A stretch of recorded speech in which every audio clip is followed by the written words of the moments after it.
For me, Dio, Boston, Styx, Meatloaf, Jethro Tull, all very high off the top of my head on what I would put out right now. Say fun in LA, I'll be 8, and then we will see you 8. It'll be turning to a world of rock music. Made it, folks, to another Friday.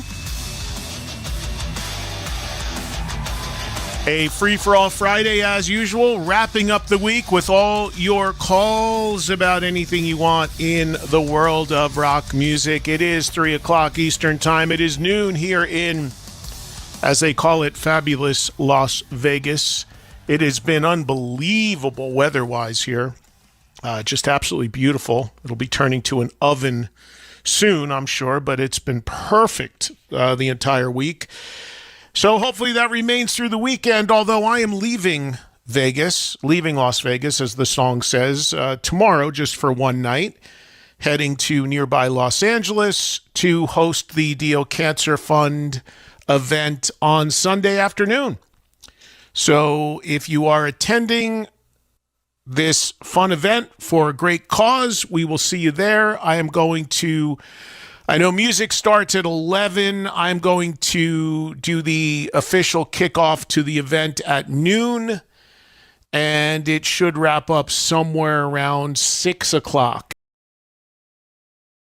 And then I will fly back to Vegas and then be back with you guys on Monday to tell you all about it, kicking off another week here starting at 3 o'clock Eastern. It's the beautiful thing about when you got to be in LA for anything. It's so close with Vegas. It's a 40-minute flight.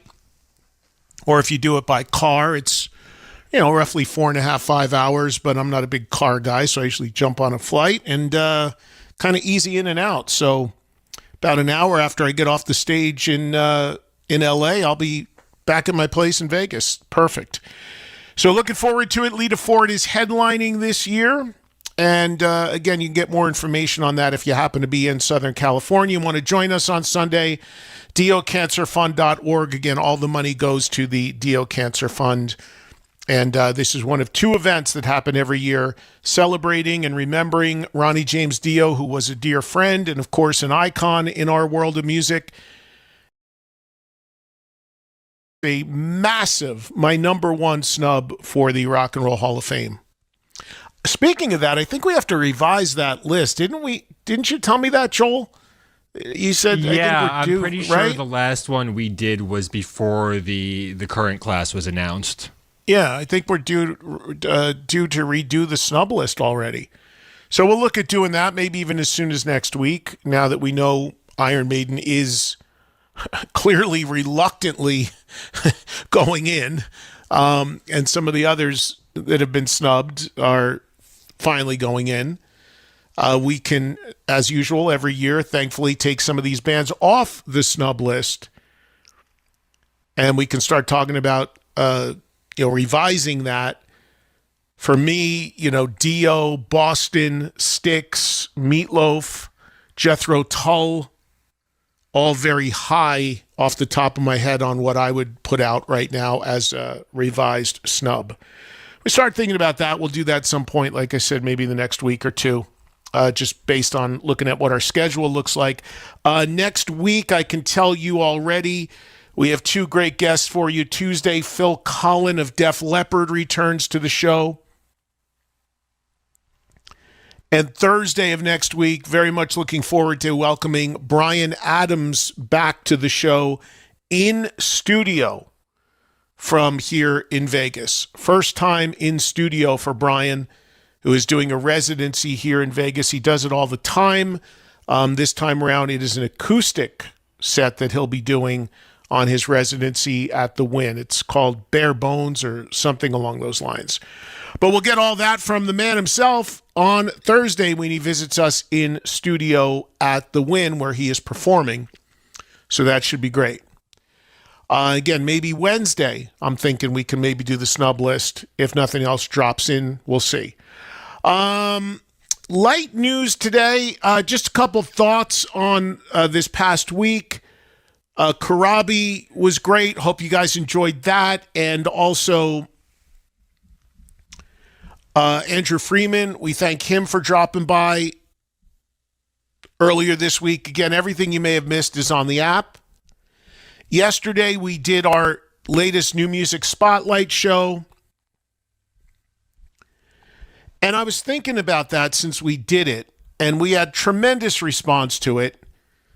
Lines jammed the whole time. I'm sure a lot of people did not, get through on that. And we'll do it again from time to time. But, I was really thinking about it after that show was done, because, of course, what happened, it didn't even matter that Joel put in the graphic that these were not bands endorsed by me. They were not my list. I still got texts and calls from people. Hey, what about my band? It's unbelievable.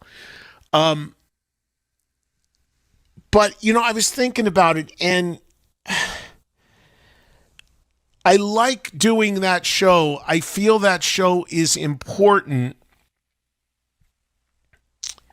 But I just wish there was a way to, what's the word I'm looking for? Like, vet it out a little bit more so that the bands that we get,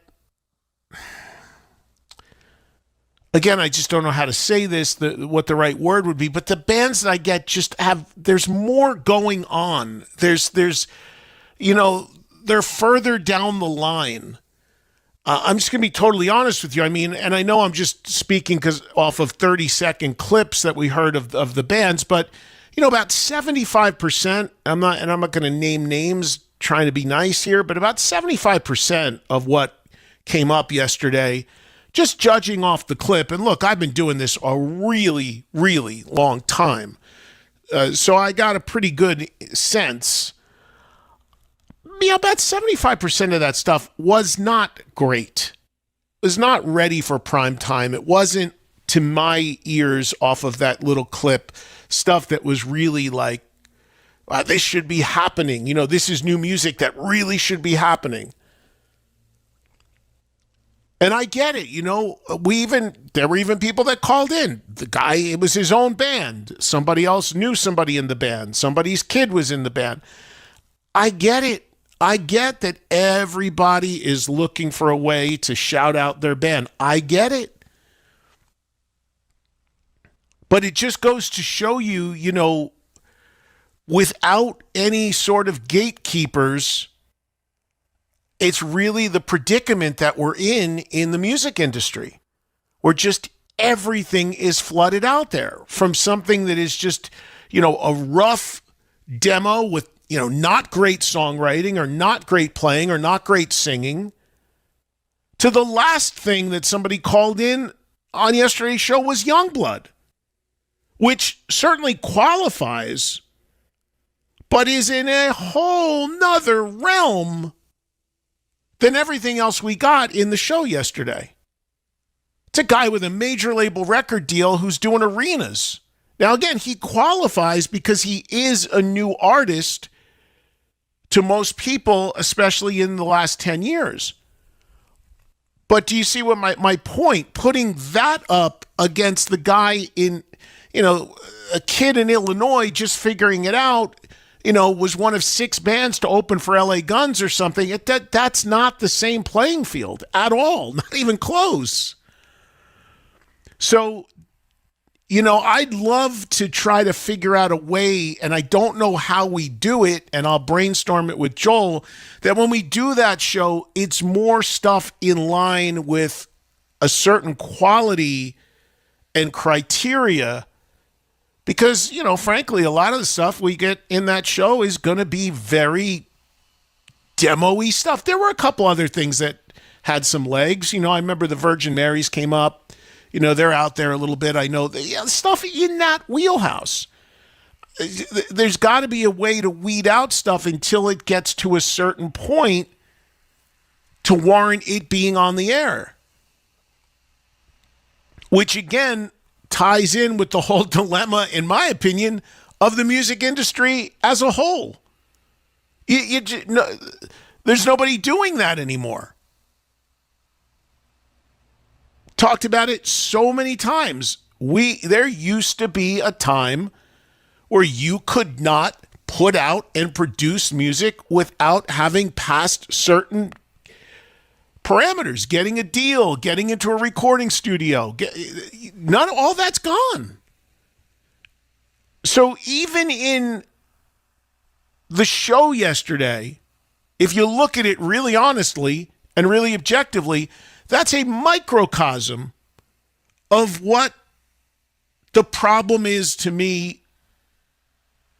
in the overall business of music and why it's so difficult for some of these bands to get anywhere or get any clicks, because they're out there swimming upstream against, for every one band that should have something happening, there's 100 swimming up that stream with them as well that are just clogging up that pipeline that really shouldn't be there yet. I'm not saying they should never be there, but you got all these bands in different stages of development, and you got, every band out there has their wives or their husbands or their boyfriends or their girlfriends telling them, you guys are great. These are great songs. This is great. Oh, you guys should be huge. No, you should be bigger than this guy. No, you should be the next Youngblood. No, you're better than that. And it's just not true in most cases, because they're not getting any real objective opinions about what they're doing. Long time ago, and I'm going to get to the calls here on Free For All here, I promise you, but a long time ago, I used to do something through my website because of this problem. And because I realized that this problem was emerging and going to only get worse as technology allowed people to make recordings anywhere, as the internet allowed people to put music anywhere. As we learned yesterday, anyone can now even post on Spotify or YouTube or whatever. And I also quickly learned that one of the biggest problems these bands have is that nobody in their inner circle is giving it to them straight. Nobody in their inner circle is telling them the songs aren't good enough, don't put them out yet, work on it more. The production's not good enough, the singing's not good enough, the chorus isn't good enough, whatever. The image isn't right, this isn't right, that guy shouldn't be there. Most bands who are trying to figure it out and develop and get going have nobody at all telling them the truth, the hard truth. Because everybody wants to be encouraging and supportive, and I get that, right? But it doesn't help a band trying to develop. There's nobody in their inner circle that's going to tell them, your song sucks, don't put that out, it's not good enough. You got to write better. You got to bring in an outside writer, do something, right? So I used to get inundated with recordings that people would want me to play of their band on my radio shows. And most of it was awful and not worthy of being on the radio yet. And, I would run into these situations where these people be like, the mother or the father, like, what are you talking about? Our kid's the next great rock star. You guys, I could tell you stories for days. Because it's all coming back to me. Like 15 years ago, I was flown out to host a thing in the Northern California with these two young kids. I can't remember the name of the band. And the father was mega wealthy, built a compound for these kids. And they were kids. This band's going to be the biggest thing, whatever. Come out and see him. The guy sent me first class ticket, picked me up in a limo, And I paid me some money to host this party that they did. That's what all I was doing. I was never vouching for the band. It was just to make an appearance, but his band was playing. You got to see my kids. They're going to be great. And I'll never forget, I watched them, yeah, but they were kids. The songs were just okay. It wasn't nearly ready. And then he had a camera crew there, and right when I was done, the guy stuck a camera in my face. You got to tell everybody they're going to be the next huge band. I'm like, no, I can't say that. They need work. I remember the band, and the guy was dumbfounded, like his face, because nobody had ever said that. Let alone I was saying it on camera they were trying to use some sort of hype reel. So they thought they were going to get me endorsing the band, basically. And that's the one thing that I'm very proud of in my career. I cannot be bought. I'll come host I got to work like anybody else. You want to pay me money to host something, I'll do it. No problem. If it works in my schedule. But to have me endorse something and say this is great, no. Unless I really feel that, I don't say it. Never did. So I remember these kids were like, nobody had ever... they were rich kids.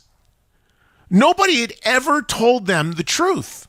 Nobody had ever told them or not given them anything they wanted or anything they wanted to hear. And they were stunned. And I'm like, yeah, you guys got to put in a lot more work. The songs aren't there. The playing's not there yet. You'll get, you're young. Hopefully you'll work at it. I remember I was getting a ride back to the San Francisco airport the day after I did this thing. And, the father and the kids called me on speakerphone.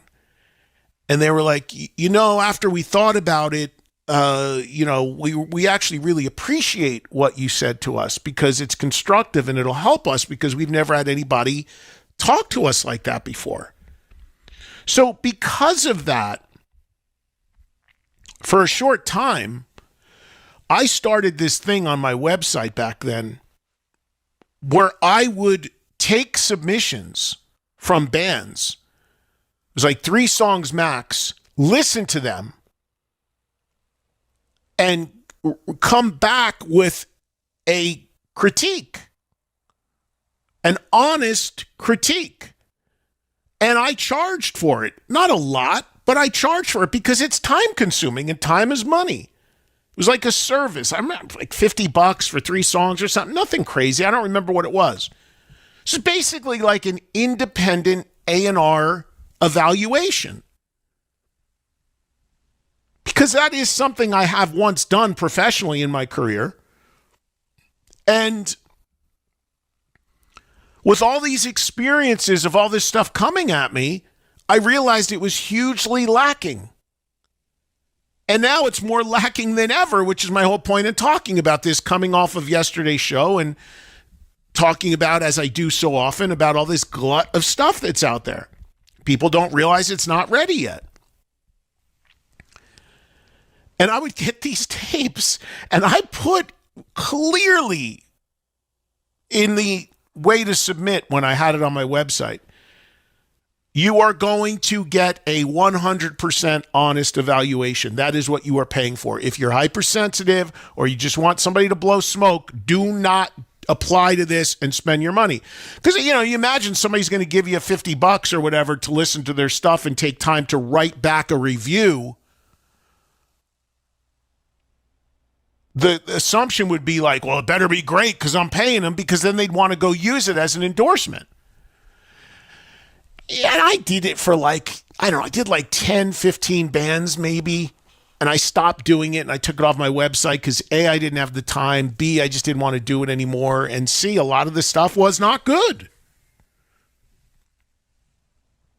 And the people still got pissy about it when you told them it wasn't good, even though you said it in detail when they submitted it. So anyway, all of this to say it was interesting and great doing that yesterday. But I think if we do it again, I don't know, Joel, we'll talk about it. I think there should be some way to make the criteria higher for the band that you call in. The natural thing to do would be to say they have to be signed. But as we know, there are some really good bands that have gotten really far now without being signed. A band like Dirty Honey. who don't want a record deal. They could get one, they don't want one. So that makes it hard, too, to put that in the criteria. The other thing is there are people that are running record labels out of their bedrooms that, well, yeah, we're signed to Jack's Records. Okay, well, that doesn't really mean anything either. So, I don't know. Glad we did it. I still feel it's important to do, but I just wish that to my point about all of this, because now this problem is worse than ever, I just wish there was a better kind of vetting process.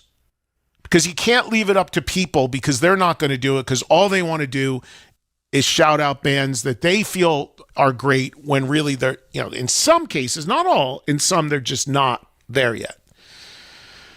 So anyway, some thoughts on that. And again, if you want to go hear that show, you can do so. It is, of course, like all the shows from the past week and past 2 weeks probably on the SiriusXM app. Very light news today. Cruise to the Edge announced, the Prague Cruise announced the lineup came out yesterday, I think, late after we were off the air.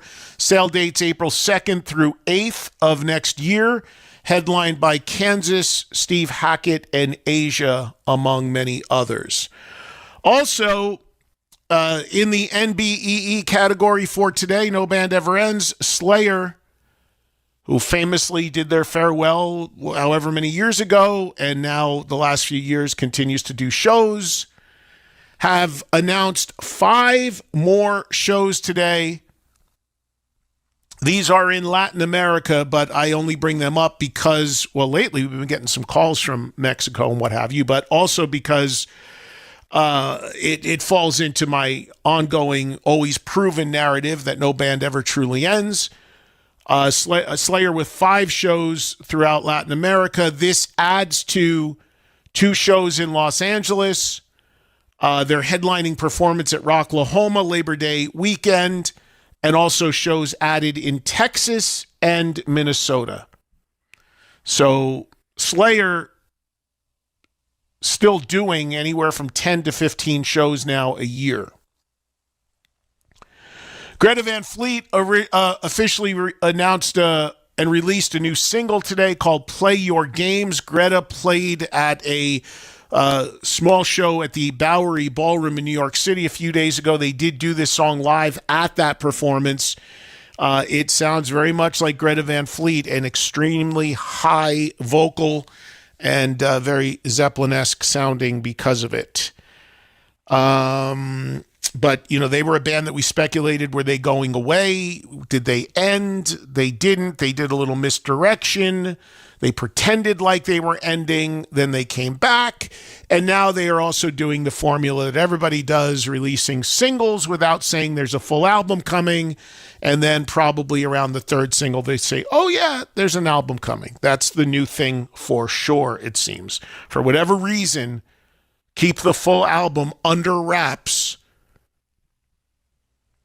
until a certain amount of singles are out and then announce the album. I am forever fascinated at the evolving marketing strategies of record labels. Billy Gibbons released a single today. Of course, he is the frontman of ZZ Top. It is a solo single called Brown Paper Bag that features a guest appearance from Keith Urban, who, as you guys, if you're regular listeners, I met Keith at a Billy Gibbons dinner a few years ago in Tennessee. We sat together and had dinner together. We've been in touch ever since. He's a huge rock and metal fan. We've been talking about him coming on this show for the longest time. Then he went through a very well-publicized divorce with Nicole Kidman, so he laid low for a little bit, but we were in touch. So, I don't know, maybe with Billy and Keith together on this, maybe it's a good opportunity to hit him up to finally get him on the show. But Keith Urban told me that when he's Australian, that he grew up and had a band in Australia called Fractured Mirror that was named after the Ace Frehley instrumental.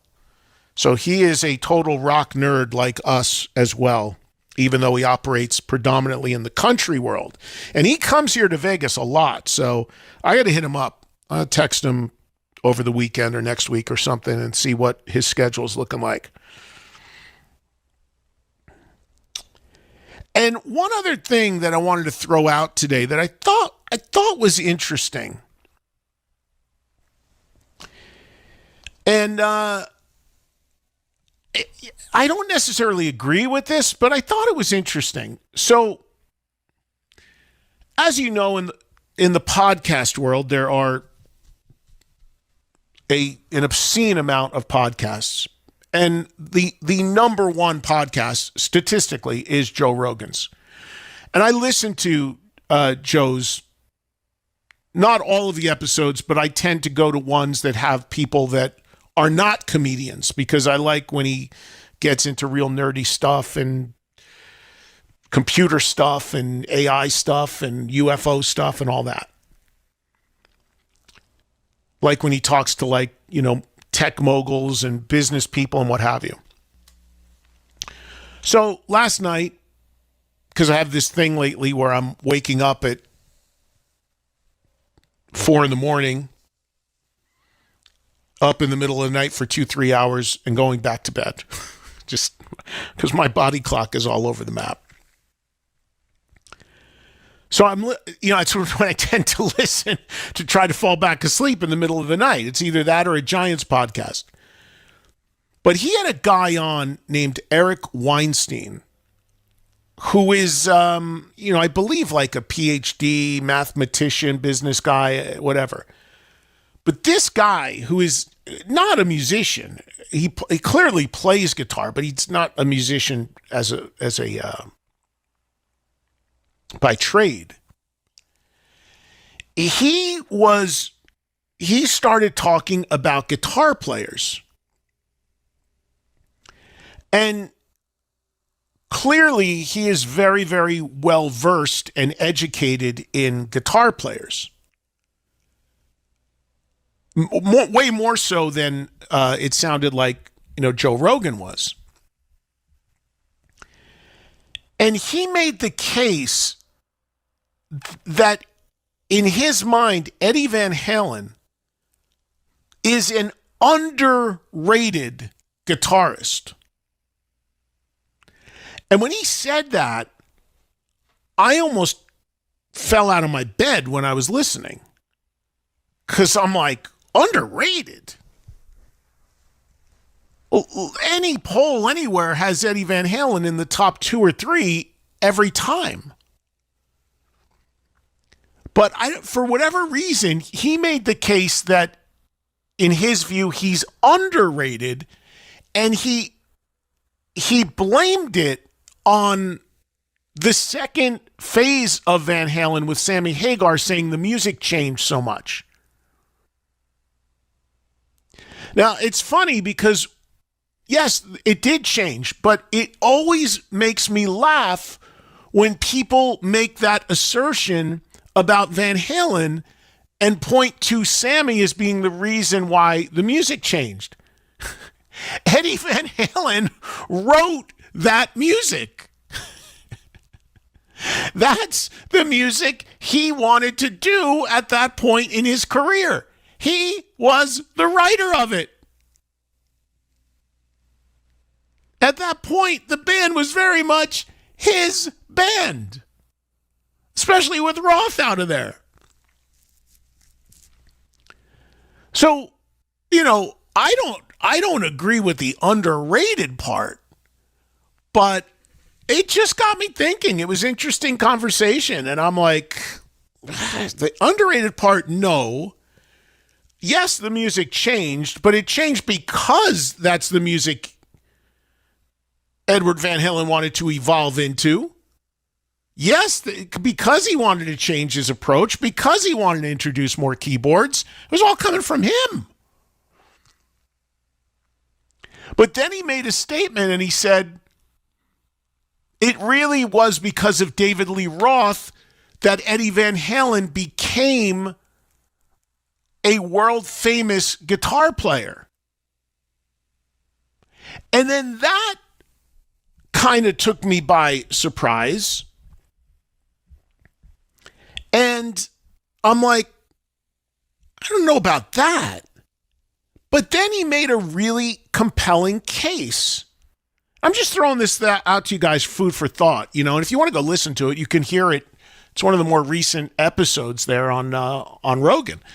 But he made the really compelling case, and this was interesting to me, and I never thought about this. And this guy's a very highly educated guy. Again, he is not his career is not music. He just started talking about guitar playing and music and whatever because he must play. But his point was, he made a statement where he said, David Lee Roth attracted the interest in the band because of the showman, because of his look, because of his lyrics, because of the danceability of the songs, because he brought this kind of vaudeville element to it and all of that. And he said, without David Lee Roth, Eddie Van Halen may have just ended up being Alan Holdsworth. To which Joe Rogan said, who? Proving this guy Weinstein's point. Now, if you don't know who Alan Holdsworth was, I think he passed away. He was a huge influence on Eddie Van Halen.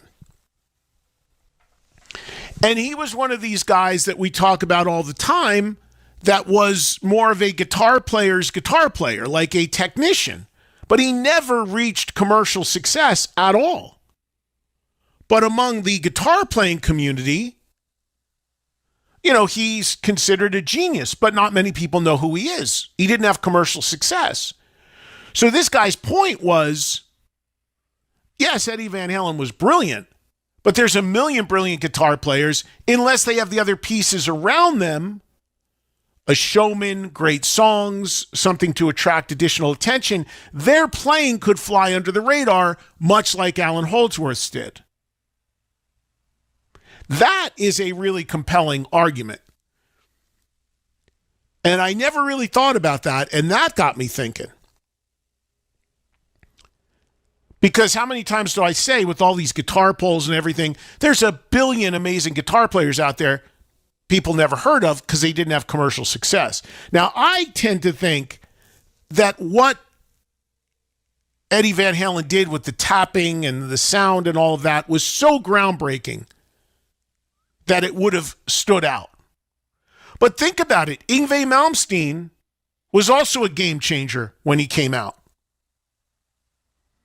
And Yngwie is never on those lists of top, 50 guitar players. Yngwie didn't come close to the commercial success of Van Halen because he didn't have those kind of songs. He didn't have a front man that looked like David Lee Roth. He didn't make records with songs like, Beautiful Girls and Running with the Devil and Ice Cream Man and On Fire and Ain't Talking About Love. So you never, in those mainstream lists, see Yngwie listed. A metal list, yeah. Some metal website, sure, maybe. But do you see the point? It's really compelling. It's interesting. So I was like, man, I wish this was a radio show. I'd be calling in right now and chiming in on this. But the good news is I got my own radio show to do that on, and that's what we're going to do today, and that's what we're going to do with you about anything you want to talk about in rock the rest of the way. Joel, anything you want to jump in on that I missed, and what's the new music today? So you already mentioned the Billy Gibbons track and the Greta Van Fleet track. There's also a single out today from Tom Morello that features Serge Tankian and his son Roman Morello. It's called Adjourn It. We had talked about Dogstar. That's the band featuring Keanu Reeves. Their new album is out today. It's called All In Now. Violet Grohl, daughter of Dave Grohl, put out an album that's out today. It's called Be Sweet to Me. The band Jailer, which you've mentioned and spoken to before on the Monsters of Rock Cruise in Brazil, Monsters of Rock Brazil, have a new album out today. It's called Voices Unheard. And then we have two new singles from the band Feel, which you had sent me earlier. We're going to hear the song Twice Alive, which arrived today as we go to break. And we'll also say happy birthday to Blaze Bailey, 63, and Noel Gallagher, 59. Wow, a barrage of new music there. So we'll get to what we can when we can. And again, that just supports what I just got done saying at the top of the show. You know, there alone on a Friday are new songs out in rock from established bands with stuff going on. Throw that into those bands are fighting, most of them, for notoriety and awareness, all right? So throw that into the pot with the 10 billion bands out there also slugging it out. It is crazy. It is crazy. You know, one other thing, and again, I just can't, I just can't and will not, as much as it's sometimes difficult to go into political land on this show. I spare you from that, as you know. But sometimes it's unavoidable. But it's just so nuts, this world that we're in right now. There's a concert for America 250. Bret Michaels is pulled out a little while ago, so that's making news all over. Make of that what you will. I won't go any further with it, but it's just the polarization is just so sick right now in this, you know. Bret Michaels pulls out of a concert. The quarterback on my Giants shakes a hand. It's the end of the world.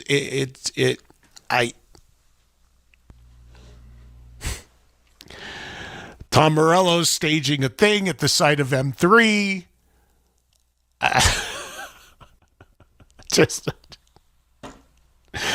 Oh man. We'll move on. All right, your call's coming up. 844-686-5863. Anything you want to hit me with in rock. I'm gonna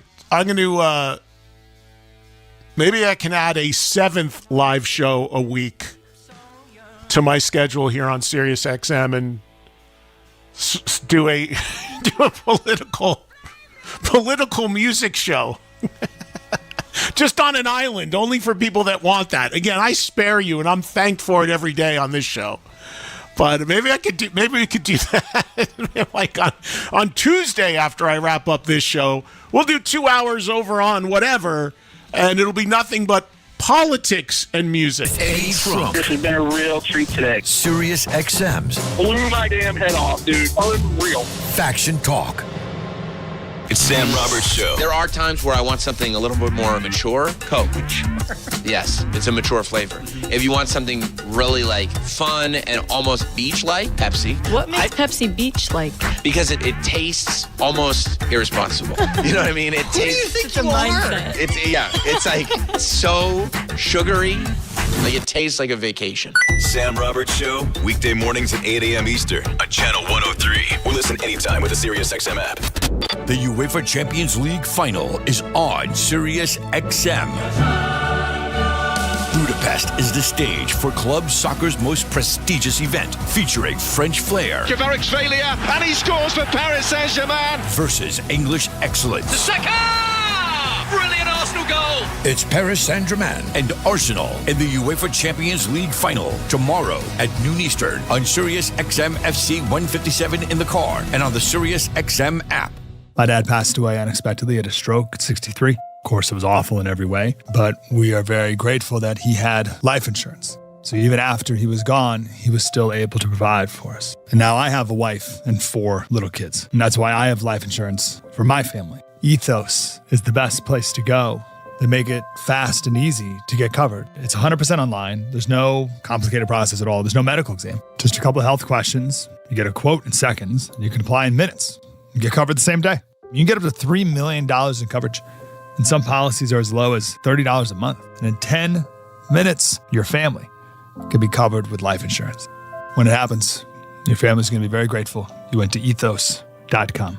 Get your free quote at ethos.com/quote. That's ETHOS.com/quote. Ethos.com/quote. Paid spokesperson. Time spent on application may vary. Online health questions required. Rates may vary. Sample rate 10-year life-term policy for 40-year-old healthy non-smoking male. Looking for a little extra fun?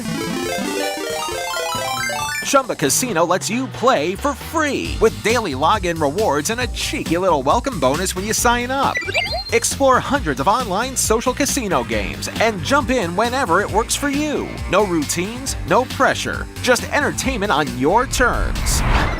That's Chumba. Only available in permitted states. No purchase necessary. See terms and conditions for details. VGW Group. Void where prohibited by law. 21+.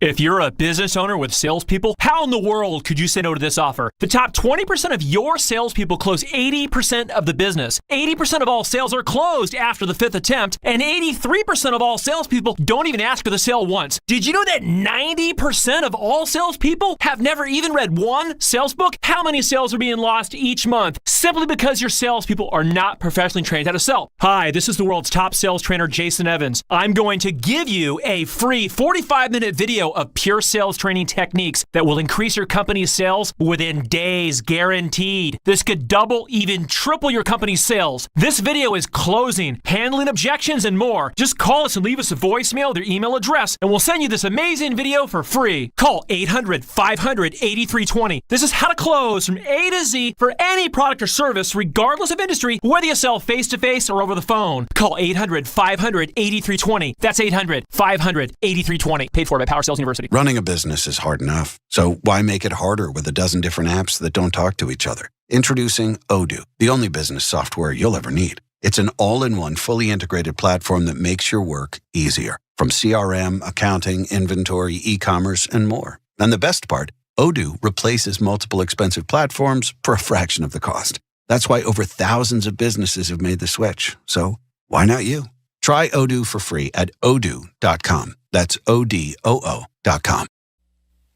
Free for All Friday with Eddie Trunk. We talk about all these bands that we love that are putting out new records and who's going to be on them and who's going to release them and what have you. Trunk Nation. I mean, you guys love this. Faction Talk. All right, we're back. Let's go with you guys on the phones here on Trunk Nation.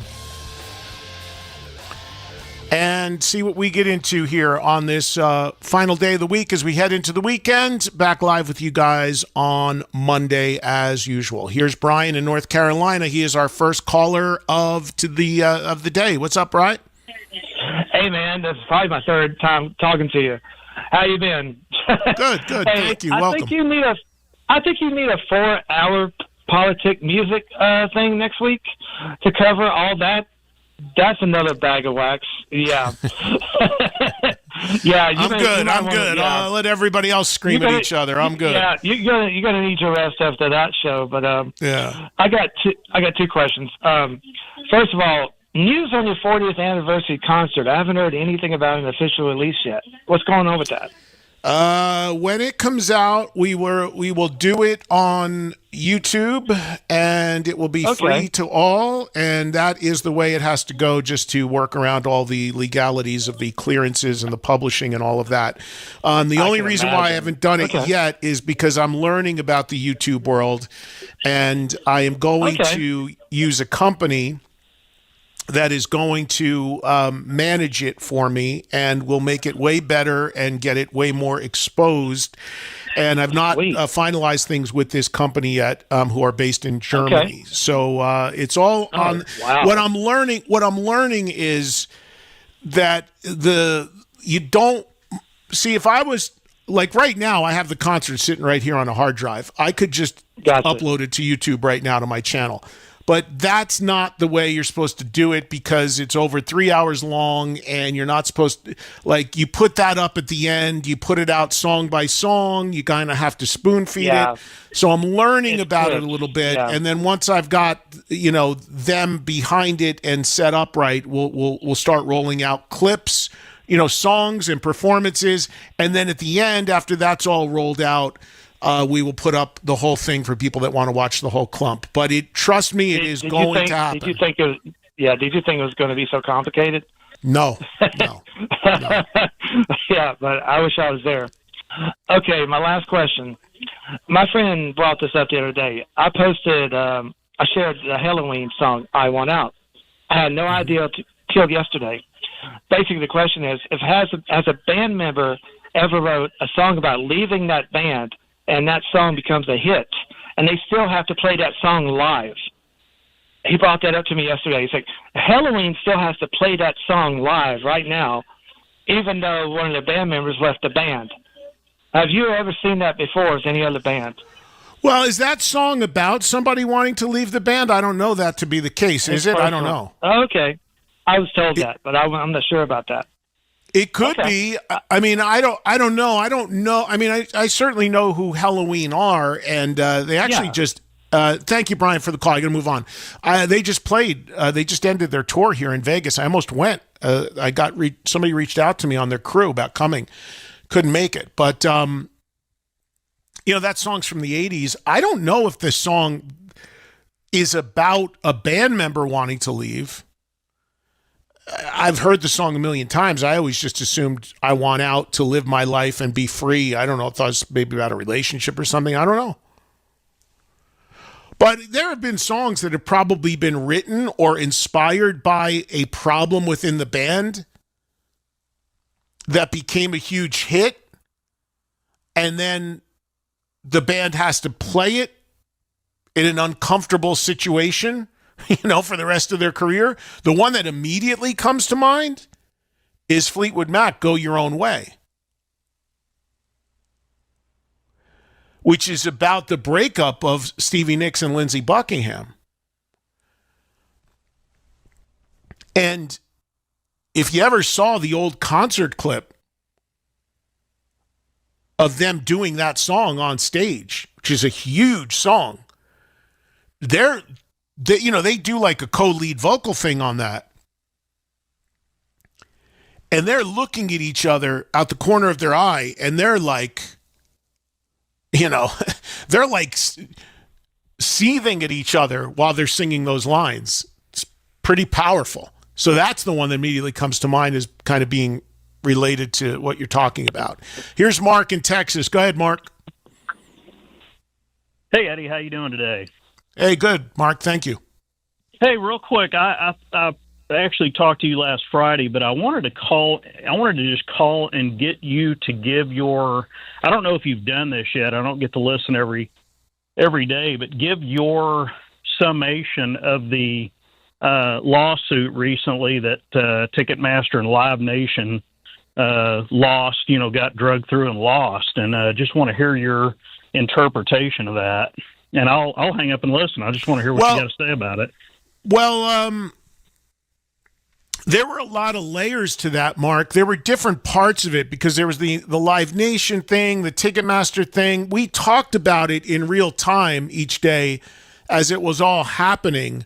I just don't know what the resolution is. To me, it seems like they lose these things in court. There's some financial settlements or what have you. And then at the end of the day, it's like, doesn't seem like there's any real repercussions and anything really changing. But what specifically were you referencing or wanting to know about? Well, I know through the years the last few years especially, you've talked about all the ridiculous pricing structures and how, like you talk about all the time, you can be sitting at a concert, you're on the 10th row, and the guy next to you paid $350 for his, and you sniped at the day of the show for, $60 and all that kind of stuff. And I just wondered, I guess pointed toward a little more of a uniformity on payment of tickets and that kind of thing. Yeah, well, it's funny that you said this because I had a conversation 2 days ago with somebody who, and thank you, Mark, for the call, somebody who is very, very experienced for a long time in the concert industry. Does not work for Live Nation or Ticketmaster. Promoter. And more on the marketing side of things. And we had a conversation about a music festival. And again, I'm keeping some of this stuff vague because I don't bring personal stuff or business stuff or off-air conversations on the air unless I know I can. But he and I had a conversation about all this because there's a festival. Some of these music festivals are not doing as well as they appear to be doing. And there's a lot of them that are also running into a lot of problems with redundancy, cost, the bands wanting more and more money to play. There's a lot of music festivals now, and it's getting, some of them are starting to struggle a little bit, because even though you may go to the festival and see a ton of people there and be like, wow, it did unbelievable people. There's 50,000 people a day there. It was incredible. That does not necessarily mean it was profitable. Exactly to Mark's point, because you don't know what everybody paid, because they may have done a price drop to get people in there. And, even if they drop the price on the tickets, the band, if you got a headlining band that you're paying $3 million to, and by the way, that's a real number. That's not an exaggerated number. That's probably a modest number with some of these really big bands, what they want to headline a festival. It could be upwards of $5-6 million guaranteed for the one show. So you might, you've still got that nut if you're the promoter. You still have to pay all of those guarantees to all of those bands you have on the bill. And if you started dropping ticket prices because the show was not doing well, or you wanted to get more people in there, it doesn't matter what you brought in ticket sales, you still got to pay that nut. So we were having a conversation about this because he was saying that one of the challenges now is you just don't really know how many people are going to show up, because people have learned to wait to buy their tickets.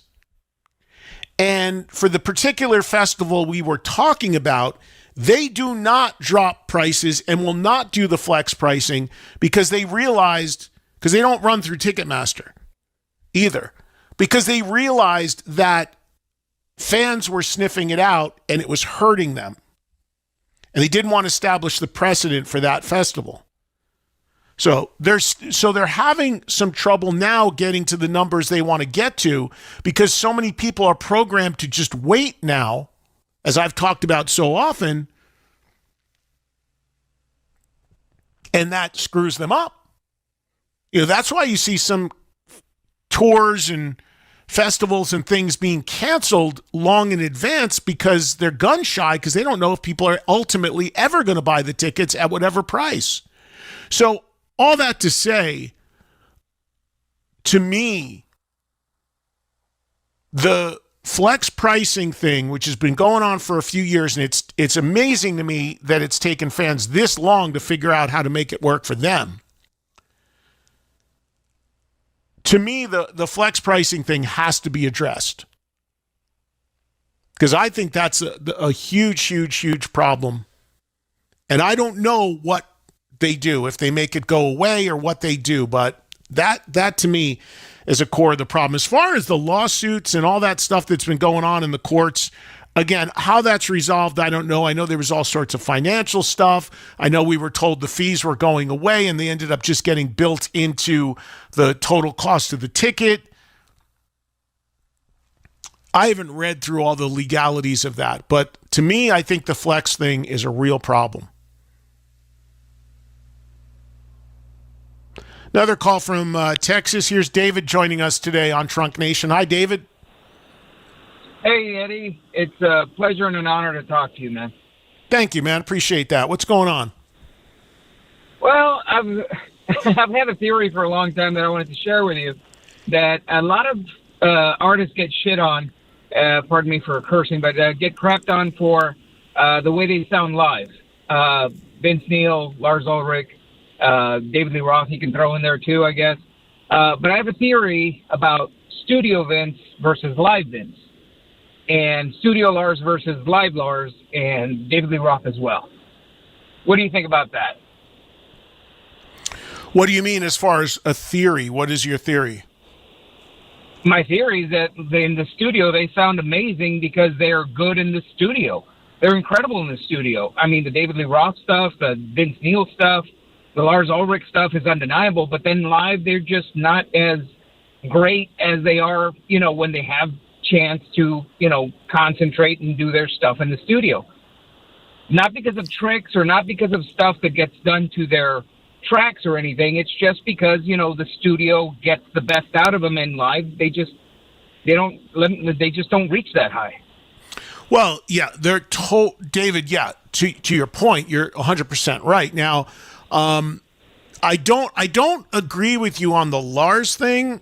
And thanks, David. I got a break coming, so I just got to move. But I don't agree on the Lars thing. I hear that all the time with Lars. I don't know what the problem is. The Lars one baffles me when people say that. I don't. I mean, it's fine. I mean, is there some stuff that he maybe loses tempo a little bit or whatever? Or maybe, but I mean, come on. I mean, unless you're a drummer, who's even hearing that? And that guy's like 64 years old playing that stuff still? Man, you be grateful that he can still do it at the level he's doing it at. I mean, I don't know if people realize how unbelievably challenging and grueling that is with aches and pains you have just in getting older to play thrash like that. It's crazy. I mean, we see, Mustaine allegedly hanging it up because of that. Charlie Benanti missed stuff with Anthrax because of his wrists and his hands. Slayer scaled way back because Tom Araya can't move his neck. But so the Lars thing I don't get, but to his point about studio versus live, it is a completely different environment. Yes. You can, in the studio, you can, if you want to just talk about singers, you can sing something 30 times until you get it right. You have every effect, everything you could possibly want to put on the vocal to make it sound fuller, to double it, to put it into the right key. Now, some of that stuff is also being applied live. But yeah, they're totally, totally different worlds. And then the other thing is, that I maybe think gets overlooked a little bit with the studio versus live comparison is live, if say you're a singer, you need to also perform. Most perform. They move around. They have to, dance, move, jump, whatever, walk the stage. If you're not in good physical shape, you're going to get winded pretty quick. So that comes into the live thing as well. But yeah, the bottom line is studio is a recording that you could do 100 takes until you get one you're happy with.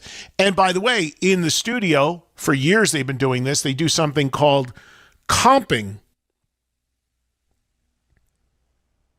where they compile performances.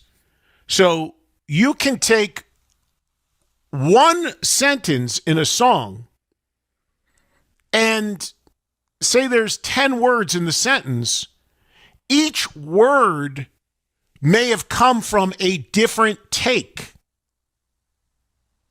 So the producer or the engineer, you're in the vocal booth singing, and whatever line you're singing, okay, do it 10 times, and then he will take the first word from take 2, the second word in the line from take 5, the third word in the line from take 7, and compile them and edit them together to make it sound like one word or one sentence and one line in the song. So one line in a song may have come from 10 different vocal takes. And that's been going on forever. And they just edit it all together. Back in the day, before the computers and Pro Tools, it was challenging because they would actually have to do it on tape and literally cut tape together of these different performances. You'd have a piece of tape hanging from the wall of one word or sentence, another piece of tape from another, and then you have to lay it all out and literally with a ruler and tape it together, put it back into a machine, play it, and record it again. I've seen it happen. I've, again, worked in studios when I was doing label stuff. I've seen it done. Now, of course, it's a computer program. It's like easily done for people that know how to do that stuff. But yeah, radically different worlds. Totally. You cannot get an idea of what a singer sounds like live if they truly do sing live, which again is a whole nother story, versus, off of a studio recording. That's why you got these people who are like, that's why people said, like, on the last Bon Jovi record, John had all those well-documented vocal problems. He did a documentary. Much of it was in that documentary. And then he put out a new record, and everyone's like, wait a minute, he's in this documentary. He can't even sing, showing all he's going through. How did he make a new record? Well, you know what? He could take 2 years to make a record. I woke up one day, I'm feeling good. I'm going to try to record a line or two. Okay, I'll go back and do it again in another month. Maybe my voice is there. I can get another line out. Then, of course, you got a great engineer. He could do all sorts of stuff to it. Yeah, it's totally different worlds. All right, Joel, what are we hearing into the break?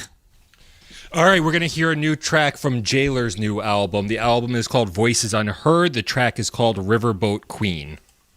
Young dudes out of England. Was hanging with them in Brazil. Nice guys. Another very Zeppelin-esque sounding band. It is, the Zeppelin thing never ends because today you have 3 songs from 3 different bands that are extraordinarily Zeppelin-esque. Jailer, Feel, the band Feel, and of course, Greta Van Fleet. I mean, it is in the debate and the discussion. Sirius XM. It's all good. Faction Talk. We're still here playing your songs. One of these nights. They are attached to special memories in people's lives. Check into the Eagles channel, Hotel California. Welcome to the Hotel California. We had no idea that it would affect as many people as it did. The musical world of the Eagles, guest DJs, and a fan-voted countdown. Hotel California, now on Channel 105 and the SiriusXM app, wherever you stream. Looking for a little extra fun? Chumba Casino lets you play for free with daily login rewards and a cheeky little welcome bonus when you sign up. Explore hundreds of online social casino games and jump in whenever it works for you. No routines, no pressure, just entertainment on your terms. That's Chumba. Only available in permitted states. No purchase necessary. See terms and conditions for details. VGW Group. Void where prohibited by law. 21+. Maybe this is you too. There's enormous frustration right now with healthcare costs. It is amazing. Healthcare costs for families in the last 20 years have almost tripled, and it just keeps getting worse. All this to say, this is why MediShare is so in demand right now. People are looking for alternatives, and MediShare is proven. You can save thousands of dollars a year and actually like it more. Over 1 million Americans are now part of healthcare sharing, and MediShare is the gold standard. It's trusted, it works. It's been helping people save money and have peace of mind now for 30 plus years. It's not some big impersonal thing either. It's a community of people like you helping each other. So yeah, if you're frustrated too, here's your chance to make a refreshing change. You'll notice the difference as soon as you call. They're easy to talk to. You can get a price within 2 minutes. Here is the number. Call 855-25-SHARE. That's 855-25-SHARE. 855-25-SHARE. What if you found out that you were giving up more than 20 yards off the tee? How about knowing you could hit approach shots 18 feet closer to your target? SST Pure can put these gains in your bag now. We're the global leader in golf shaft alignment technology. Golf shafts aren't perfectly round or straight. This creates losses in distance and wider dispersion throughout the bag. SST Pure has been on the PGA Tour for over 2 decades. Visit SSTPure.com for details and to find the licensed fitter nearest you. Put more distance and better accuracy in your bag today with SST Pure. You've worked hard for your money. Now let it work hard for you. RJM Group and Company has been helping families grow their wealth for over 30 years, right here in South Florida. Imagine an investment as steady as a CD account, but earning group, trusted, proven, built for your future. Individual results may vary. There's no guarantee that past performance will be indicative of future results. Invest wisely. Free for All Friday. Kind of cool. See what everybody's thinking. With Eddie Trunk. I totally agree. Trunk Nation. Sirius XM's Fashion Talk. Remember, if you missed anything from the past week, it's all on the app, and you can always get caught up there. Video of some of the interviews on the YouTube. I'll start putting more stuff up there. I got some more things to load up when I get a chance. And we are, of course, back live on Monday. I'll tell you all about the Dio event on Sunday. We'll take your calls. We'll do more free-for-all to start the week as of now. Tuesday, Phil Collin of Def Leppard is our guest. Thursday, Bryan Adams in studio as our guest from Vegas. That's what we're looking like already for next week on Trunk Nation. More as it comes in. Let's get back over to the busy phones right now. We will pick it up with Kadir, who is in Rochester. Hope I'm saying the name right. Is it Kadir? Yes, sir. Yes. How you doing, Hi, man? Kadir. What's happening? So I saw you were doing a new music spotlight yesterday. And yesterday, okay, gotcha. Yeah. I'm a day. I got the email a day late. Then I had a band in mind for you if you have heard of them. It's called Wicked. Yeah, I know those guys. Totally. Oh, do you really? Oh, cool. Yeah.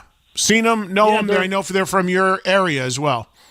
Yeah. I was just going to say, I see them every time they play locally. I know they're doing a lot of stuff recently. So, yeah, I just want to make sure they're on your radar and you can check them out. They opened, I don't know if it was for Raven or Anvil, or I think it was Raven, somebody recently. When they started out, they were kind of like glammy, all wearing white, like, outfits. I don't know if they're still doing that, because then I saw photos of them not doing that anymore, so I'm not sure. But they had a very strong look at one point. But good guys, I know who they are. Oh, sweet. Okay. Well, thank you, man. I appreciate you. All right. Thank you, Kadir. Appreciate it. Let's go and say hello to Robert, who's joining us from Oregon today. Hi, Robert. Hey, dude. Hey, man, I met Ace Frehley one time, and I asked him if he had the batch of songs for his solo record with Rocket Ride and all that stuff. Do you know if that was in existence in '77? Or also, my other question is, what did he think of Kiss when you started working with him? Wait, so what is your question about Rocket Ride? Did oh no, you're saying should he have saved it for his '78 record? Did he have like other song like "Rip It Out" and all that stuff in '77, or was that strictly '78? I asked him. Question. He said he couldn't remember. Yeah, that sounds about right. Yeah, I don't know. I don't know the answer to that. I'd be lying if I told you I did, Robert. I never thought about that, and I never asked him about that. But that's a good point. You know, you wonder. Rocket Ride. He's coming off of Rocket Ride and Shock Me being the first two songs he sang with them. And was he sitting on "I'm in Need of Love" and "Wiped Out" and "Rip It Out" or did he write it just for '78? And then he had the balls to say that he wanted to do a solo record, in '78. So Yeah. Well, the thing with the and as far as what he thought of Kiss when he wasn't in the band, during that period of time, I mean, it was interesting. And thank you, Robert, for the call. It was interesting because he knew, again, I was a Kiss fan throughout their entire history, through all those non-makeup years. I was just talking to somebody on the phone about this the other day. It's always so funny to me when there was this narrative out there about me that I was only an original lineup Kiss guy and I only liked Kiss with Ace because I was friends with Ace. That is so unbelievably untrue and baseless. It's incredible. Because you would be hard pressed to find anybody who was more supportive of Kiss on radio than me at a time when very, very few people supported them. And they had a very hard time getting their records played at some points in the 80s. And into the early 90s. And I bring that up because Ace knew that. Even though I was super close with Ace and working with him, he knew that I still loved the current Kiss without him. And I would go see them, and I would tell him about their records. And he didn't care. He was just like, he would, if I went to see Kiss on one of their tours in the late 80s, he'd call me up and ask me what it was like. He'd ask me how many people were there because he was keeping an eye on it, knowing that at times they were struggling with the hopes that it would line up that he would come back to the band, which, of course, he did with the reunion in 96. So he kept tabs on them through me at times, and they kept tabs on him. But he never said anything like, to be honest, never shit on them or anything like that to me about what they were doing then. He was kind of doing his own thing. He didn't think it was what the original band was, but and there were times he thought some of it was good. Again, the reason why Ace did the song Hide Your Heart and Kiss did it is because me and I think it was the late, great John Regan told him about that song because it was originally supposed to be on the Kiss record previous to what it appeared on. And we told Ace how great that song was and told him about the demo. He's like, I'm going to record it. So that's how it ended up being on 2 records. But no, he totally kept tabs on it. I as far as the writing thing, I don't know. That's a good question. I don't know if some of those songs that were on the 78 record were written earlier and could have ended up being Kiss songs. I'm not really sure. Or if it was written specifically for the record when they went into the studio. Here's Mike in Illinois. Go ahead, Mike. Hey, Mr. Trunk, thanks for taking my call. Thank you, man. A couple comments on some shows I've seen and some shows I'm going to that will hopefully draw some comments from yourself. Most recently got up to Madison, Wisconsin last weekend and took in Slaughter warming up for Great White. And that Brett Carlisle with Great White was fantastic. And Mr. Mark Kendall, battling through cancer, was still chiming in and with some vocals as well. And that was very impressed with what they put together. All things considered.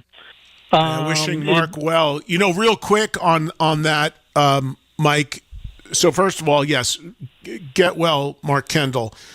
But the other thing was, if you were listening to the show Wednesday when Andrew Freeman was here, he was talking about the fact that he kind of felt like his commitment to Last in Line cost him having that gig in Great White.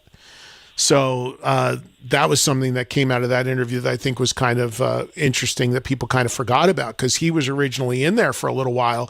And then when he had a conflict, he had to step away from that. And then that's when they brought in Brett, and he's had the gig ever since. Yeah, he appeared very young, and he played it pretty much verbatim off what I was listening to in the 80s, so I could appreciate that. Yeah, he is. My friends and I are hoping to get to St. Charles here on the 13th and take you in for that Lights Out show. And then finally, I've been having interest in getting to see Mike Tramp and that White Lion. But the closest they come to me here in Cherry Valley, Illinois, is like Cincinnati or Gatlinburg, and it's just not convenient, but it's on my radar and something I'd like to see. Well, that's a good band. Again, Mike is the only member of the original White Lion that's in it, so know that. But it's good. The guitar player he uses now, a guy named Marcus Nand, is really, really good. Thank you, Mike, for the call. And yeah, it's great that Tramp is back out there working it again. The big thing that's changed for Mike, and the reason why, if Mike, the caller, if you don't get a chance to see him near you, don't worry, you'll probably have one in the future, because Tramp was not living in America for a long time. And he was, I think he was living back in Denmark, where he's from. But he has now moved back to the U.S. I think he's living in Long Island, if I'm not mistaken, or maybe Connecticut. So he's here now, and that's why, with him being U.S. based for now, he's working in America way more and using the White Lion name and going out there and playing these gigs. So he's building it up again. So I think he's going to be, pretty aggressive with touring. I think you'll have a lot of opportunities to see him going forward.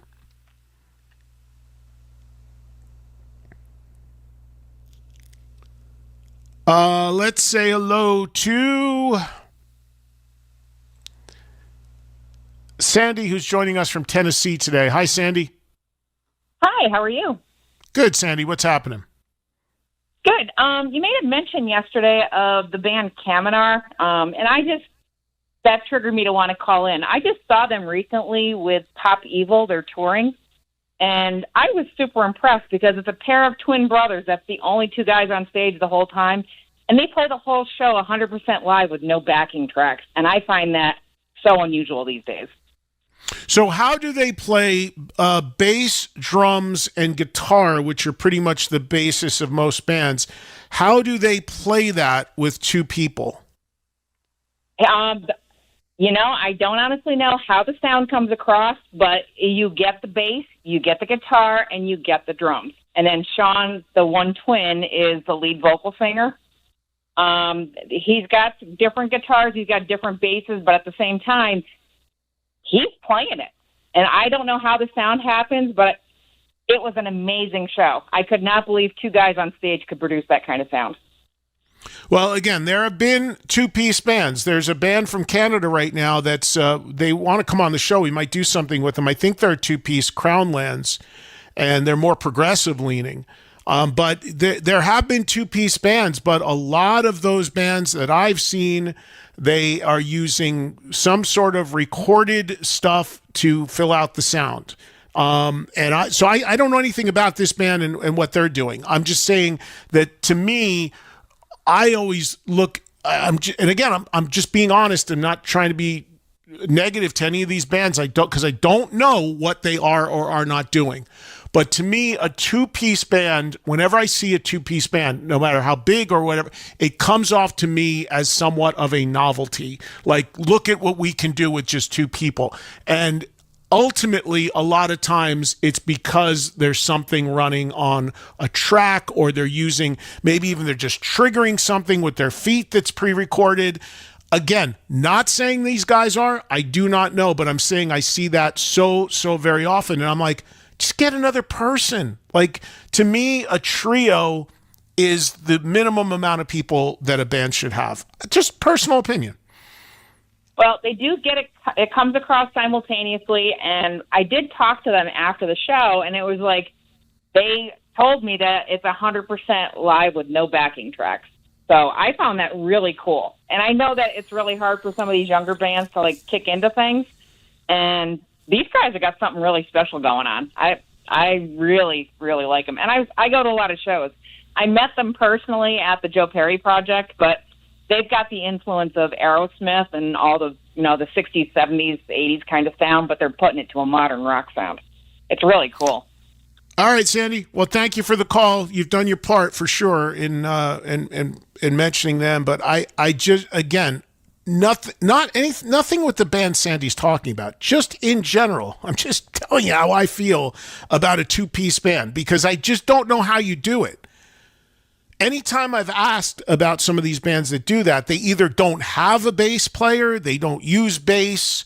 I don't know, somebody has a guitar and it has bass and guitar strings on it and they're alternating. They're going to run this program that's going to do this while they do that. Just get a third person. I mean,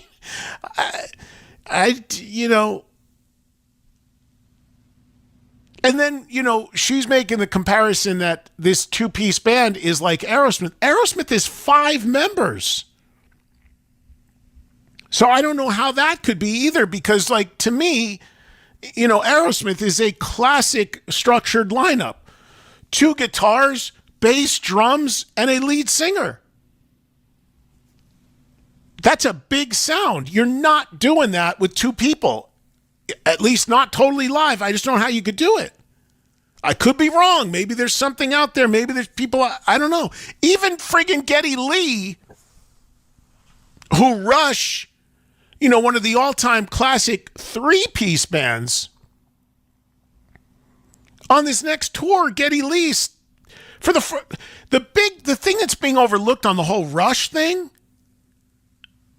so much is paid attention to the drummer, and I get that, but nobody's talking about the fact that Rush, for the first time in 53 years, is going to tour as a 4-piece. They've added a keyboard player. Because even Rush, as accomplished as they are, as musicians.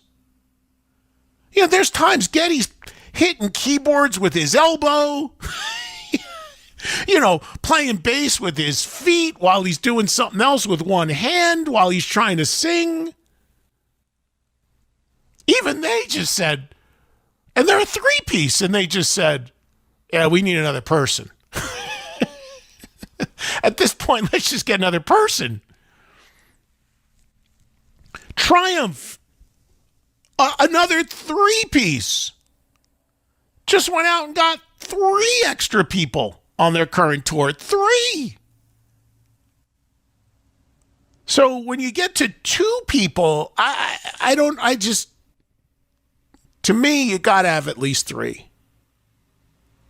Can you sound great? Sure. How do you do it? I don't know. If you can do it and it's truly all live, great. But how you can have bass, guitar, drums without it being on some sort of track or something you're triggering, I don't know how you do it. Could be wrong. Maybe there's a way. Maybe there's somebody that can... Remember, here's what I'd like to see. Remember that guitar player? He's still around, Michelangelo Badio. He was in Nitro, solo career. Nice guy. I met him. We had him on That Metal Show back in the day. I hadn't heard from him in a while.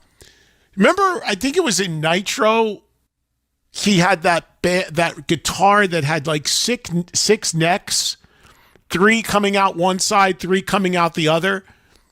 And he would play 2 of the necks, one on the right side, one on the left side on his hands. So maybe there's a guitar where you got the body of the guitar, and on one side comes out a guitar neck, and on the other side is a bass neck. And then somebody could play, man, you'd have to be super ambidextrous to be able to do that. You'd be playing guitar and bass at the same time with each of your 2 hands.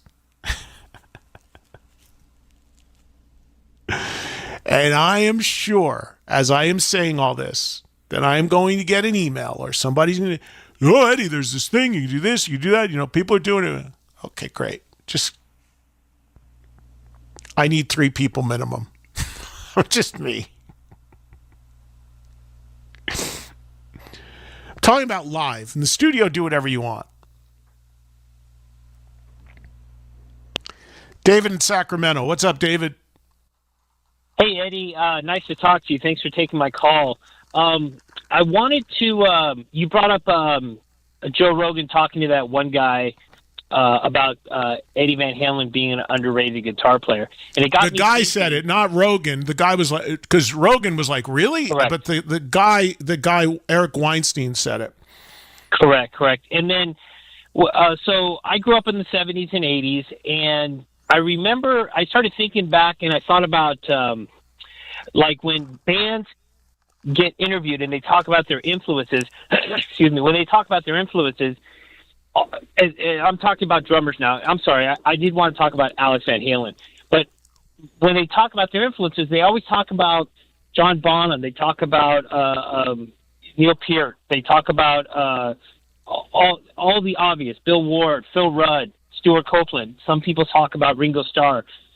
And I was thinking about this, that I don't think I've ever heard anybody, I can't think of one, that said Alex Van Halen was an influence.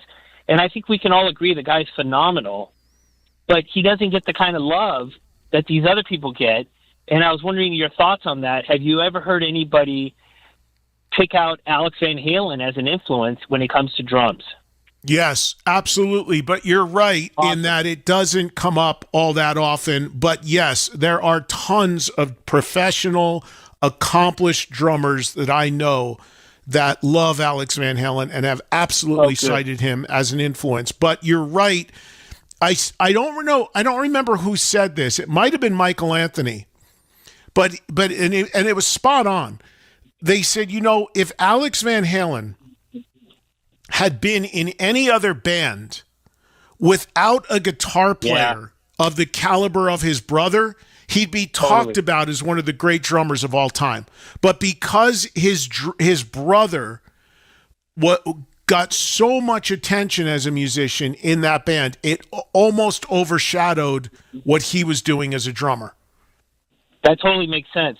And yeah, that totally makes sense. And also, I think Alex is a lot more. He's not out there as much as somebody like Portnoy. He's not out there as much as somebody like anybody. He does very few interviews. He's just not out there. So I wonder this also maybe because Alex, or maybe because Eddie is so phenomenal and huge that Alex said, "Well, I'll let him be the star." I don't know. Interesting. Yeah. I don't know Alex Van Halen at all. I met him not even met him. We did a group photo a long time ago. I only know that because I just saw the photo, but I do not know him at all. And thank you, David, for the call. And unfortunately, as I've said, I would love to have him on. I tried to get him on for the book. I don't know. Again, all these guys, there's just so much stuff you can't figure out what's really going on. Maybe because I'm friends with Sammy and Michael. I don't know. It's so silly. It's just, again, guys, I could do months of shows telling you about stuff that I hear about, and I'm like, it blows my mind out, some of the stuff that you can't even believe it. But anyway, I truly believe that. I don't remember who said it about Eddie Van Halen being in that band, causing it an overshadow of Alex. Might have been Sammy, might have been Michael. I don't know. Could have been somebody else. Could have been another drummer. But that is spot on. Because you look at Van Halen and it's going to immediately go to what's going on guitar. And that garnered so much attention that, people are like, wait a minute, listen to what this guy's doing on the drums. It's incredible. And he is more of the quiet guy for sure in the band as far as publicly. Never did a lot of interviews, even back in the day. I'm starting to do it more now with his brother being gone, but still, as you can see, very selective.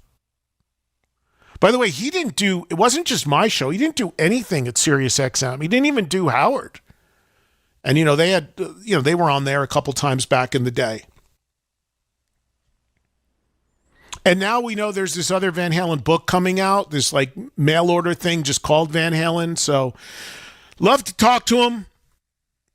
Love to have him on, but you can just keep trying and seeing what the future brings. But that is a really good point about him for sure.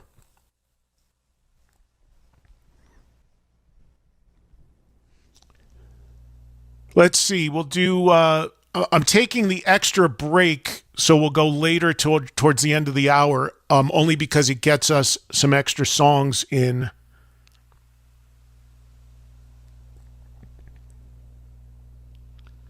Let's say hello to, and by the way, speaking of that Rogan podcast, when I heard them talking about music and this whole rock thing, and they started getting into more of a discussion about the music industry and the whole rock is dead narrative and all that, again, I was like yelling at my phone. I was saying, man, if this was a radio show, I'd love to call in and chime in on this. I would love, needless to say, to get in there on Rogan and talk music with the guy, and try to bring some of my perspective to some of that if he'd ever have me. But the world is trying to get in on that thing. The guy's interviewing the president and, Mark Zuckerberg. So, but he interviews all kinds of people. So you never know. Maybe when my documentary comes out, I don't know. My buddy Joey Diaz, who's close with him, I asked Joey if he could put a word in for me or give me a contact. Maybe when my doc comes out, and you know who could maybe orchestrate after he's done getting me on Stern, getting me on Rogan, is none other than my de facto publicist, Saha, Long Island. What do you think, Saha? Oh, sorry, Eddie. I was just hanging up with Mrs. Wicks. I'm working on something with her. So wait, are we on the press junket? Is it going to be Stern and then Rogan, or Rogan and then Stern? And then when does Saturday Night Live come into the picture? Well, you're a company guy, so Stern is going to have to be first, and then we'll take it from there.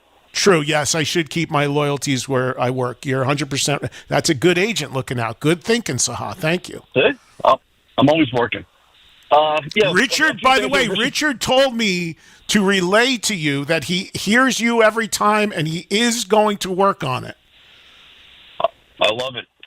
Tell Richard, you have a Halloween box set T-shirt coming your way. Don't worry about it. The problem is Howard's only on like 4 times a month now with live shows, so it's going to get really, like I'm going to be up against, is he going to have Jennifer Aniston or Eddie Trunk? It's like it's never going to happen.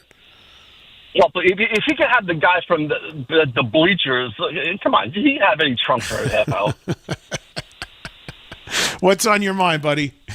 2 quick things. And it was funny. I was listening to that show yesterday, and there were definitely some parents calling in and trying to plug their kids. There's it's no doubt still about happening. That. So, it's still happening. I can sniff it out. Saha, right now I can sniff it out. There's people on the whole right now. Their friends are in the band or whatever. That's the problem. It's like, how do you cut through all that? I don't know, but it's still happening. Yeah. Did you come across this? We like Olivia Rodrigo. She's like pop, but kind of a little bit of a rock.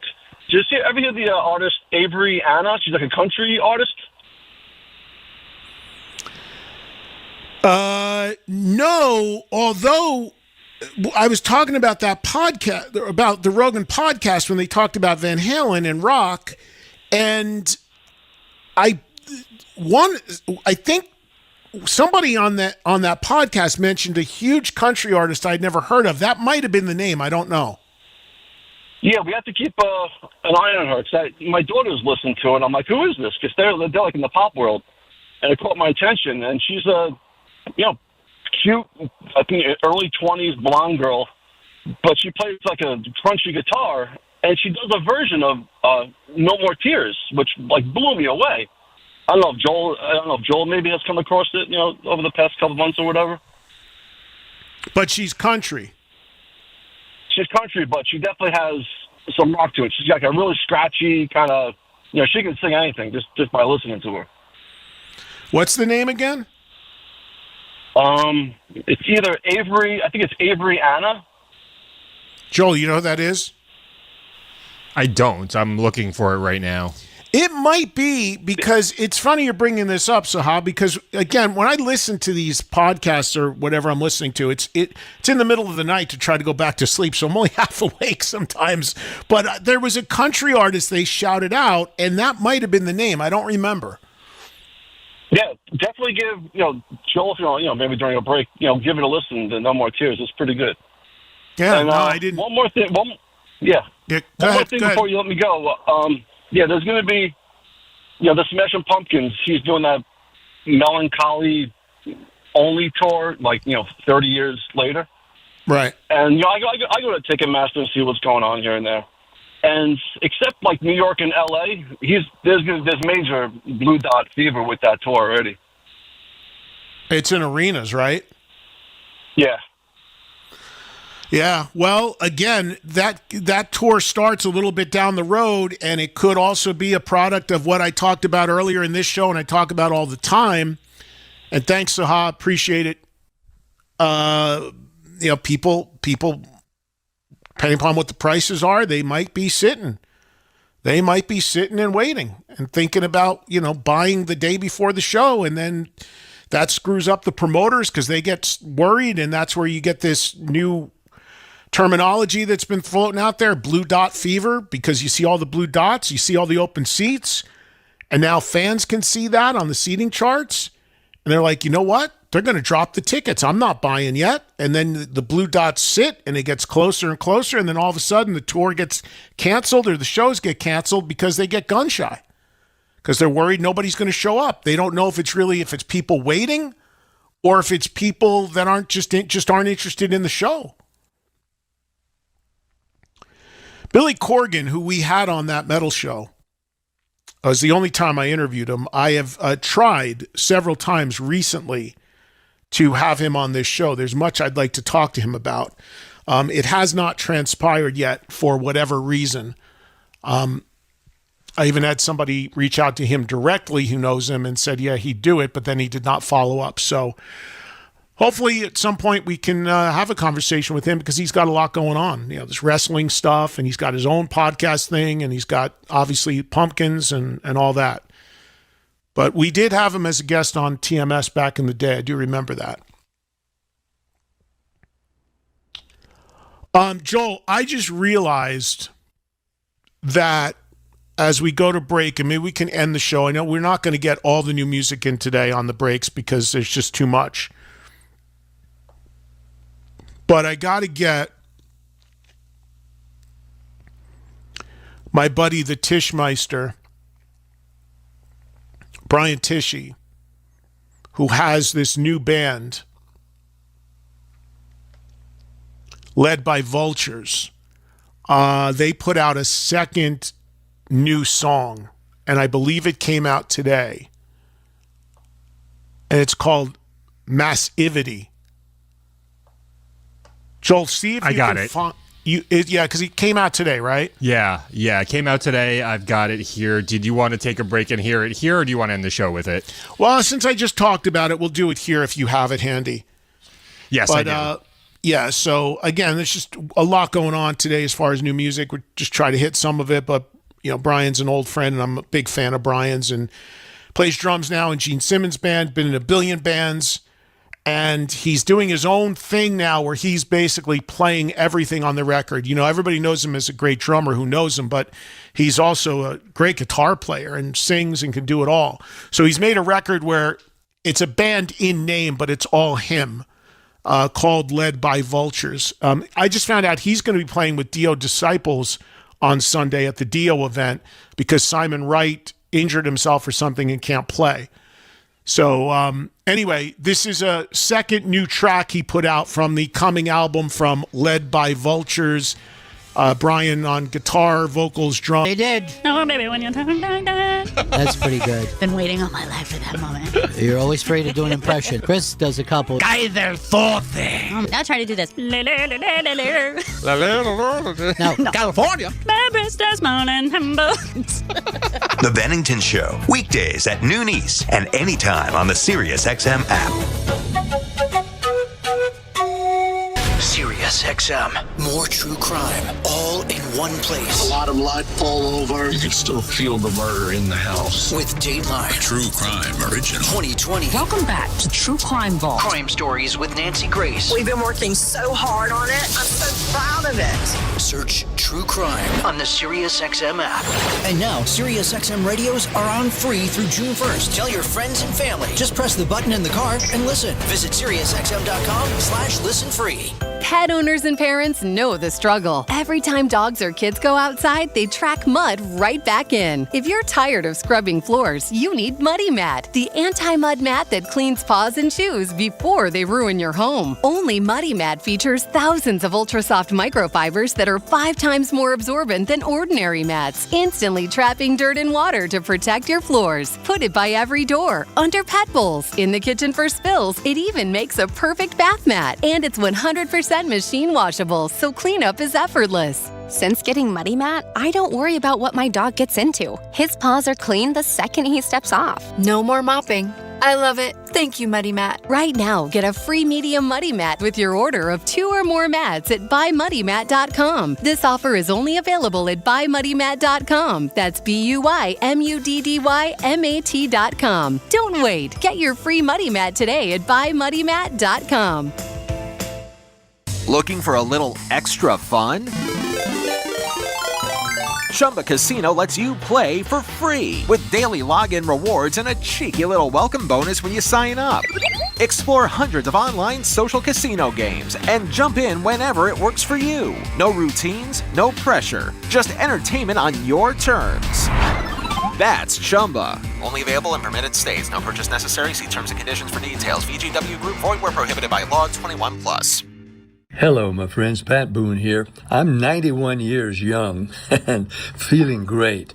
Elvis once opened for me, and I'm still recording and performing. People often ask me, how do you stay so young? Well, one great reason is something I've been taking for 30 years, called Vital Factors. MDR has updated the formula with NAD, which is a vital coenzyme that's crucial for energy production and DNA repair. I just drop a tablet in water for a tasty drink in the morning, and I'm ready to go, feeling mentally sharp with youthful energy and all-day stamina. My friend, I urge you to check out VitalFactors.com. Vital Factors keeps me doing what I love, living life fully. Go to VitalFactors.com and use the code RADIO. You'll get $15 off your order. Code RADIO. So, go to VitalFactors.com today. Do you need emergency cash now? Then you need WeFixMoney.com. WeFixMoney.com can help you get up to $5,000 fast. If you need cash for bills, car repairs, rent, a vacation, or anything else, type WeFixMoney.com directly in your browser. WeFixMoney.com is free to use, available 24/7, and has an A rating with the Better Business Bureau. Millions of Americans have trusted WeFixMoney.com. Go to the site that you can trust. WeFixMoney.com. That's WeFixMoney.com. This is Free for All Friday. Everybody's throwing a million things against the wall to see what sticks. An open forum for all things rock. Trunk Nation with Eddie Trunk. Play the balls off of it. Sirius XM's Faction Talk. 844-686-5863. Back to the phones. And we pick it up with Mike, who is in North Carolina on a Free for All Friday. What's going on, Mike? Not much, Eddie. How's it going? Good, man. Okay, so here's my question. You know how we talk all the time about like bands that there's no more original members and stuff. So someone like Marilyn Manson or Alice Cooper that is the star, the band is really them, and everybody else is kind of hired guns. Down the road, do you think it's kind of hokey if Alice or whoever was like, hey, guy that's 25, you know, you're impressive. You can have my gimmick. You can play my songs, but you got to, like, live up to my live show expectations. It can't be hokey. Do you think 20 years from now something like that is realistic with, like, a single artist that kind of is the star? You're not just replacing parts. You're replacing the star of the band? Do I think it's possible? I think someone will try it. I think it's possible. The question becomes, is it sellable? You see, all of this stuff people will try and want to try, because who doesn't want to keep the money coming in, even if they're sitting at home? You know, the ultimate thing is you're sitting at home and you just gave somebody the rights to go do what you want to do, you know, to go out there and giving it your blessings, and you're making money basically doing nothing at that point. So everyone's going to try it. But the question becomes, well, not everyone, but I think people will try it and have tried it. But the question becomes, is it sellable? Meaning, will promoters buy it? And promoters are only going to buy it if they think they can sell tickets and people will show up. So that's a great question. I don't know. I think when you look at that, then you kind of move more into the hologram world. Instead of getting like a human being to do it, you get more of you're already hearing they're trying to work an Ozzy avatar. I mean, they already had a meeting here in Vegas last week about branding Ozzy, Sharon and Jack Osbourne. It was in the press, and they're already trying to put him out there as an avatar. So, you know, they're going to try, and whether they would go and put Ozzy up there as a you know, with a live band behind him in like a hologram-ish type situation, anything's possible. It just comes down to if people will buy it and if it can be profitable. Awesome, man. Thank you. All right. Thanks. Appreciate it, Mike. I mean, the other thing that comes into play with this stuff is, remember, a lot of these older artists have sold or are selling or will sell their name and likeness to these other companies for huge amounts of money. And those other companies want to and need to recoup that money. So there's only so much you can make back of that money from record sales or putting out a documentary or music videos or merchandise or whatever. There's only so much. You got to find a way. How can we get this back on the road? How can we get this back selling tickets in some way? So that's a big part of the equation. I think you'll see people try to do it. But it all comes down to whether if you buy it or not. Look at what's happening with Kiss. You know, they sold everything, as we know. And that's why you're going to have these Kiss Avatar show coming. That's going to sink or swim based on if people buy it and show up and want to go see it, and it sustains. Earlier this week, there was an interview with Ian Hill of Judas Priest. You know, there's only 2 original members in Judas Priest now for a long time, Ian and Rob. Ian was pondering if Priest can continue after they're done with somebody to replace Rob. I mean, everyone will try to do it, I think. Whether it succeeds or not, is really up to you guys. You know, on a different level, we had Ricky Medlock, who's been in Skynyrd forever now, on the show with Johnny Van Zant a couple weeks ago. Ricky put out a version. Ricky's original band was Blackfoot, great band. Ricky put out a version of Blackfoot that had no original members in it. They may still exist. I don't know. But he got all young guys, gave it his blessings, and put it out there as a new Blackfoot that he was behind, but not in and not performing with. That didn't really go anywhere. For 2 reasons. Unfortunately, Blackfoot, not that huge of a band. Great band, but not a huge band. And the star focus of Blackfoot was Ricky. So you have these 4 younger guys that had nothing to do with the history of the music. Sounded great, playing stuff great, but it's basically a sanctioned tribute. So you're going to have people trying that as well. But that one I don't really think went anywhere.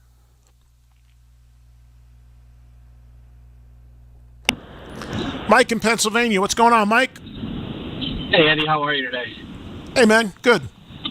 Good. I got a question for you that's I've been pondering for the last couple of times, last couple of concerts. I actually saw Triumph last night in New Jersey. They were amazing. The old props that bands have, after the tour's done, what do they do with those? Like, I'm thinking about AC/DC. They have that Whole Lotta Rosie big inflatable thing. They use that tour after tour after tour. But some bands have props that are that are for that tour, and they're huge props. But what do they do with them once they're done? Do they just throw them away? Do they try to recycle them? What? Like, I'm thinking I saw Rammstein, and I'm like, their stage was so unbelievably big. Where do they keep all that stuff? So what do they do with it when they're done, when they're over with it? Yes, are you talking about actual staging, like ramps and risers, or are you talking about like a specific thing like the Rosie and Whole Lotta Rosie? Yeah, like when Dio had that dragon for years. You know, like what do they do with that dragon once it's over, or stuff that's indicative of that tour for that stage show? Right. I mean, I know that they can recycle lighting. I know they can recycle lighting and things like that, and drum risers. But if it's some sort of prop that's for that tour, what in the world do they do with those things? They're huge sometimes. Yeah, well, a lot of bands do have warehouses or huge storage hangars that they rent.